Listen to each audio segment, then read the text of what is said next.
Once upon a time, in a faraway kingdom, there lived a beautiful princess named Isabella. She was admired for her looks and grace, but she was also known for her foolishness.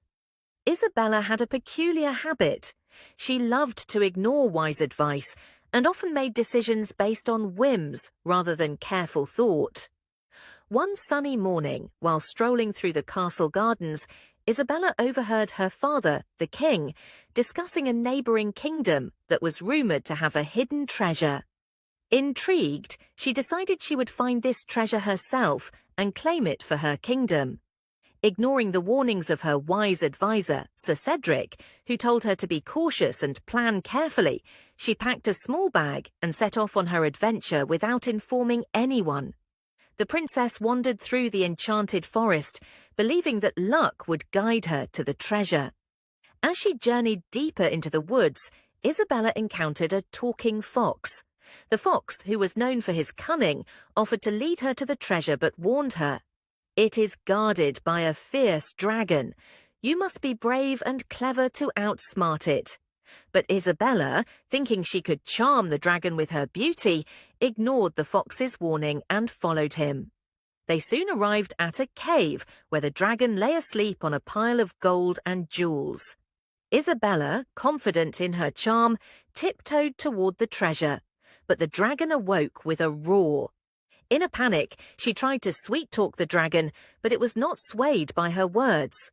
The dragon was hungry and demanded a feast in exchange for letting her take any treasure. Realizing her mistake, Isabella wished she had listened to Sir Cedric's advice. The dragon, amused by her foolishness, suggested that she could cook a meal for him. With no other option, Isabella agreed and set off to gather ingredients in the forest. During her quest, she encountered various animals, a wise owl, a mischievous squirrel, and a gentle deer, who offered her their help. The owl shared his knowledge of herbs, the squirrel provided nuts and berries, and the deer guided her to a stream for fresh water. With their assistance, Isabella returned to the dragon's lair and prepared a feast fit for a king. The dragon, delighted by the meal, decided to let her take a small amount of treasure in gratitude for her cooking skills.